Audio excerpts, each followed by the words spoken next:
What's up, guys? I think this is day 4 of the mindset series, and today we're going to talk about unhealthy and toxic guilt.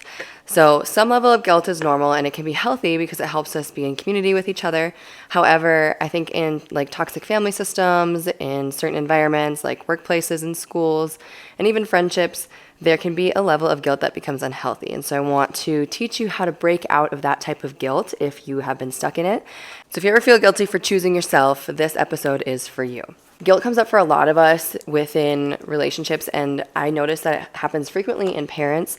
And so I want to help you let go of your parental guilt, because when you show up as the most fulfilled version of you, the happiest, most playful, most inspired version of you as a parent, your kid gets to see that and know that it's possible for them. You can tell your kids until you're blue in the face, this is what you should do with your life. But when you're the one showing them, hey, this is how I live my life, it becomes normal for them. So that's what I want to show you, not just as a parent, but also as a human being on this planet. When you embody something, you show other people, like your family, your friends, anybody that you're inspiring, that it is okay. So be the person that you needed when you were a kid and show up for yourself today. This kind of guilt usually shows up right when you choose yourself.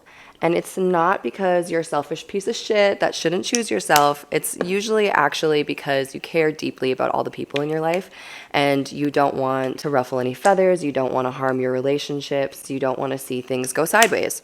This type of feeling becomes especially loud when it requires you to take time away from other people, to put your energy and effort into yourself and not people who are used to getting that time and energy from you. And the thing is that when I say toxic guilt, sometimes people will feel entitled to your time or your energy, especially if they're used to getting it. But there are times where you really need to invest in yourself and prioritize yourself above those situations. And sometimes this shows us hey, somebody might be taking advantage of me, where am I giving so much of my energy away that it is preventing me from living the life I'm supposed to live? Like I said, at the good side, it helps us build communities. When we used to live in villages, this was an important emotion, and it still is when we're in relationships to people and we want to have peaceful relationships. Sometimes that guilt is showing us something we need to know. However, let's dive into what makes this toxic and how to switch your beliefs around this. We're going to go through and see the negative perspective and then kind of flip it to a more positive perspective. And then after that, I'll give you some journal prompts to dig a little bit deeper into this one if you want to. So the first limiting belief is that when I go after my goals, I'm taking something away from a person that's important to me, partner or my kids, or say that you're working a 9-to-5 job, but then you're using that income to help you go after something else, taking something away from my job. We often feel like we're taking things away from someone else when we prioritize ourselves, especially if we're used to giving ourselves away all the time. Truth is people don't love us more just because they have constant access to us. And if that's the case, they might be using you. The most fulfilled version of us, the most stable version of us, that's our most lovable selves. That's the best self that we want to put forward and have people know us as, not the one that's depleted and constantly sacrificing. And if you're a parent, that's what you're modeling to your child. You're saying sacrifice is more important than my happiness. And that's what they're going to believe when they grow up too. And is that really the version of you that you want them to follow? Is that really who you want to be for yourself? And is that really who you want your kids to grow up and turn into? Didn't think so. And I understand that it's hard to let go of these perspectives and beliefs because we've been conditioned to believe that sacrifice is a virtue and that this is our, the highest thing we can do for people around us is to sacrifice ourselves. But maybe here and there in a moment, maybe when we're in an emergency, maybe when we're in a traumatic situation, but when we're thriving, when life is good, that's not the life we want to build for ourselves and the people around us. I can tell you right now, when I'm stressed out, I am not the best mom. I am more easily irritated, more easily frustrated. And that's a human thing, but who wants to be around that 24/7? That shouldn't be how I'm building my life from a stressed out place. That shouldn't be my go-to unless I'm constantly in an emergency or constantly in a crisis, which goal is for this life is not to be constantly in a crisis. Secondly, I want you to consider this. You are not a public utility. You're not an outlet that anybody can plug their electronics into at any time, right? So why are you treating yourself like this endless resource for everybody around you? And even the endless resource for yourself. You have to create a life and be seen in a life where you're nurtured, where you're taken care of, where you're well rested. And again, in our society, it's very common to be sacrifice is a virtue. And so seeing somebody resting, seeing somebody being playful, is not so common and it's not celebrated. And we want to rewrite that in our minds. We want to celebrate a playful parent, a playful leader, somebody who takes time for themselves and fills up their cup. As a creative person, most of my inspiration does not come when I'm sitting trying super hard to figure it out. It comes from when I'm out in the world enjoying myself, out fully present, taking in what's around me and having fun. So I don't think, operating out of this place of sacrifice and guilt is really the way to create a long-term sustainable life that we love and that the people around us enjoy too. Because I think a lot of us do these things. You're like, I want financial security so I can give my family a good life, right? Like or I want financial security so I can help somebody who helped me back. Like, they don't want to see you suffering for that all the time. They love you. They want to be with you. Even if suffering is involved, we'd rather do it together and as a team than to have one person just be absolutely hating their lives trying to make something work. So for a journal prompt on this one, I want you to think, what healthy behaviors are you modeling to your loved ones by showing up this way? And what are you teaching yourself about taking up some more space? Is it okay for you to do this? Do you feel comfortable doing this? If you feel uncomfortable, what is that showing you? Maybe this is like a little skill that you'll need to work on for a while, but the longer you do it, the easier it will become. And this one kind of goes hand in hand with that. When you consider like your family's needs or the people around you that need things from you, you might feel like if I say yes to me, I'm saying no to somebody else. But balance, like a perfect balance, is a myth. I see it as a constant pendulum that is always swinging, and it's going in a million directions all of the time. And if you focus on this one area of your life now, you won't have to focus so hard on it later. So I have a couple things to say about this. I see the world like that we build ourselves. I see our lives as pillars. So you'll have like a friendship pillar, a romantic partner pillar, a career pillar, a self-care pillar, a family pillar. You have all these different pillars that you can build. Health is one of them too, that you can build. And if one of them is a little bit topsy-turvy at the moment, you can lean on the other ones, right, to help you through hard times. And so you want to make sure that you're investing when you have the right time available to you. Invest in the one that is showing up in your life the most. So if it happens to be your career or your hobbies, take some time and invest in that. If it happens to be your health, take some time and invest in that. Earlier in my life, in my young 20s, I didn't have kids yet. I didn't have a really demanding career yet. And I was super interested in bodybuilding. So my husband and I were doing all these bodybuilding competitions and learning how to eat healthier. And we were dieting and working out every day. And I put in so much energy into that. And sometimes I felt guilty, oh, maybe I'm not working on my friendships as hard right now, or maybe I'm not working on my career as hard right now. But I just knew that I was supposed to be at that position in my life for some reason. Well, years have passed. I've since had a kid. I've had the crazy busy career. And the nice thing is my health was this very deep foundation. It was super grounding for me because I was like, okay, no matter what happens in my career today, I'm going to go to the gym and that's going to make me feel better. No matter what happens at home today, I can make a healthy meal. I remember feeling kind of stressed postpartum about losing weight. And that was just not even a big deal because I had spent so much time and effort in my health previously. So don't feel guilt about pouring into an area when it's showing up in your life. When you're really interested in it, it means that you're meant to kind of dive into it right now. And go for it, learn what you can, take in all the information, soak it up like a sponge, because there will be a day where your pendulum shifts and you're going to be required to focus on a different area of your life. So I definitely don't see it as a bad thing. I see it as an investment. It's I'm going to invest in this part of my life right now, and then I know it'll pay off in the future. Journal prompt for this one is, how can you look at your life and create a season of focus mindset instead of looking at it this is going to be forever and I'm going to be a horrible person because I'm not spending time with this person or doing this thing I used to do all the time. One thing I will add in here as far as following your dreams and stuff go is that it can be really, really easy to just get so excited about a dream that it's all you think about. That you're just hyper fixated on it and you can barely have conversations with the people around you because you're just in your head about getting things done. And that's almost never healthy unless you're in an emergency. It's great that we have the ability to do that, but be in your season of focus and also know that you can still nurture yourself and take care of yourself in the meantime. Don't let your ambitions overrun everything, but allow yourself to swing into that a little bit more than you normally would. And then I'm going to tell you guys a little story about empathy without boundaries and when people are over guilting you. There's obviously a time and place for helping other people out, and I'm not at all saying not to do that. I love to be generous and I love to give to the people around me. However, there are times where people will overuse you in that. And so again, like, let me make it very clear. I'm not talking about vulnerable people. I'm not talking about children or people who are suffering across the world. That being said, I want to talk about the people who will toxically guilt you when it is their own fault. I think this is a very important thing to become aware of and to not let control you. So there's this old fable about a guy who was like traveling to a new town, and he was excited to go start his life over. On the way to the new town, he meets a guy who has like a rope in his hand and comes up to him and is like, "Hey man, can you hold the other end of the rope for me?" And he's like, "Sure." And so the guy ties the other side of the rope to his waist and jumps off a cliff. And the man is like so confused, like, "Oh my God, why'd you jump off the cliff? Like, you're gonna die. What are you doing?" And the guy that jumped off the cliff is like, "Please hold me. Please pull me back up.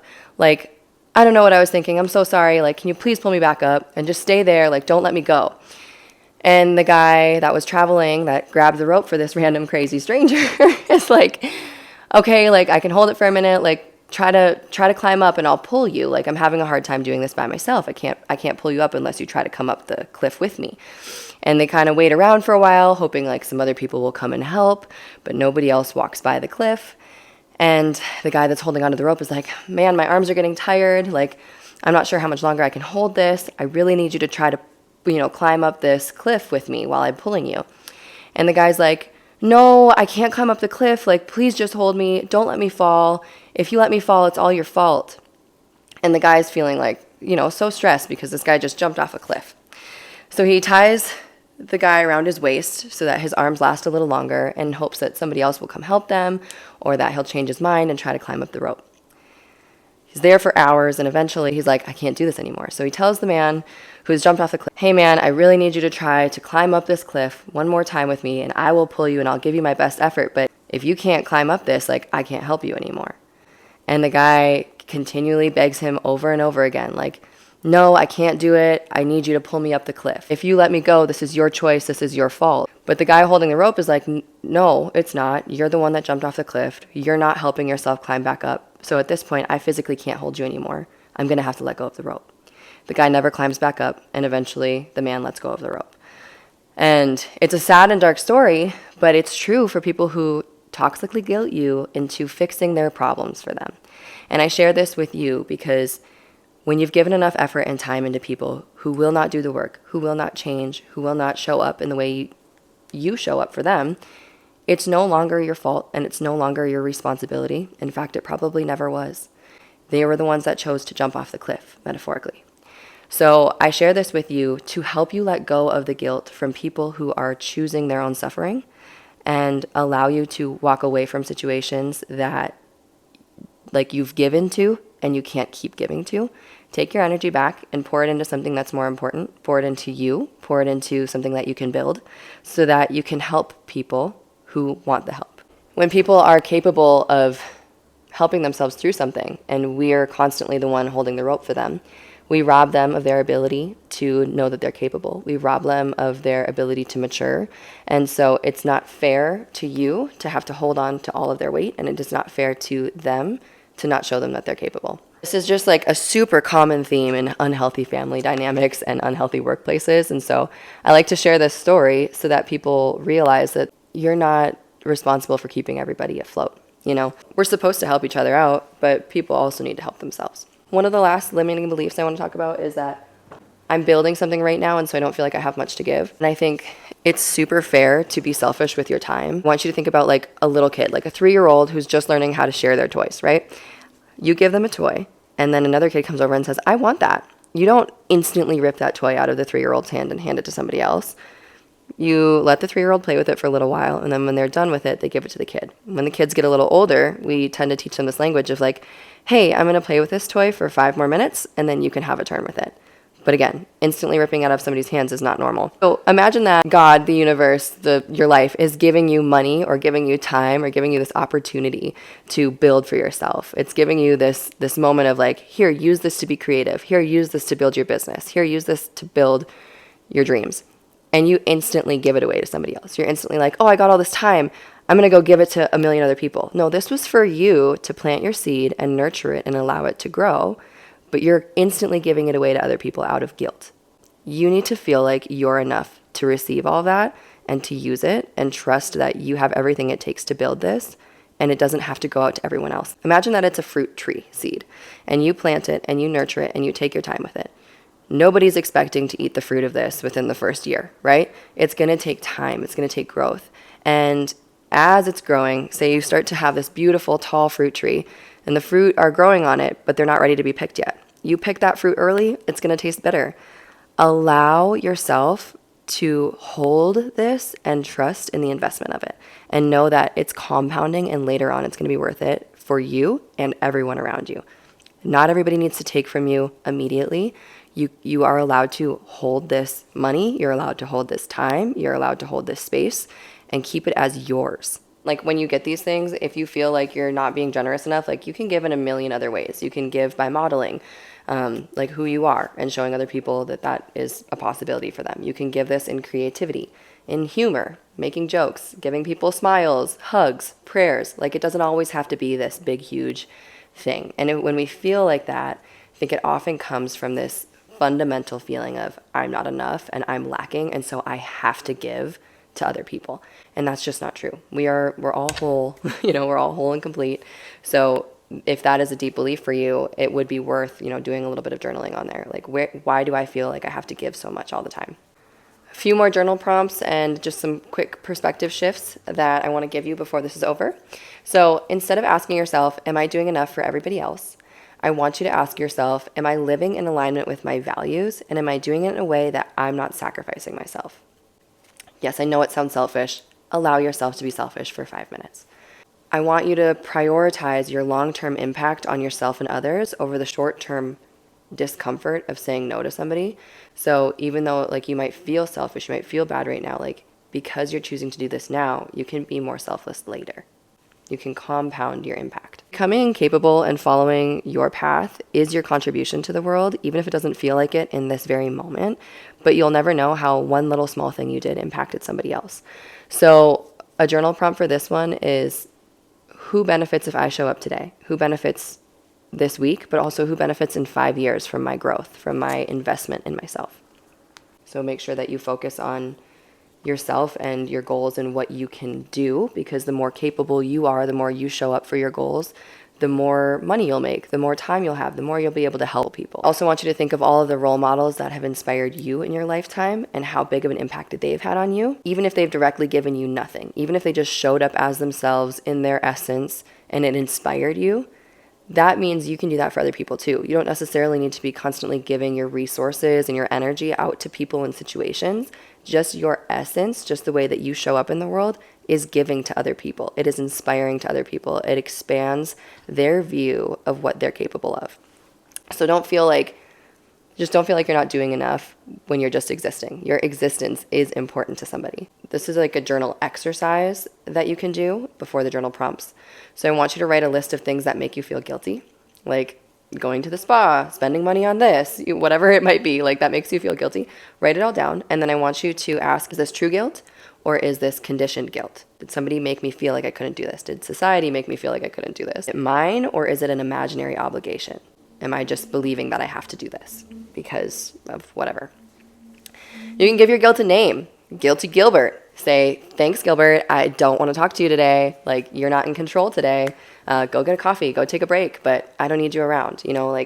Being playful with that energy, especially because guilt is kind of a heavy emotion, can help us move through it a little bit more easily. And then these are 5 journal prompts for you. Number 1, where have I confused guilt with being a good person? Number 2, if guilt weren't in charge, what pace would my dreams and my business move at? Number 3, who benefits from me staying small, and who benefits if I grow? Number 4, what kind of giving feels sustainable for me right now? And number 5, if my future self could speak, what would she thank me for releasing today? For 1 week, as these thoughts come in, I just want you to notice them and, play with them with Guilty Gilbert and be like, bye, get out of here. Or you can flip them on their head and say, I'm building capacity to contribute in a better way, so I don't need to feel guilty about this. You don't need to earn the right to want more for your life. You don't need to suffer to be considered good. and you're allowed to build right now and give more later. Okay, the next one, I'm very excited for the next one. It is on jealousy and envy, which is a totally under talked about emotion. So I'm excited to get into that one. It's not only the jealousy that you feel towards other, but when other people feel jealous towards you. When you're building something big, you get a lot of that. So all that next week, and I can't wait to see you guys then. Bye.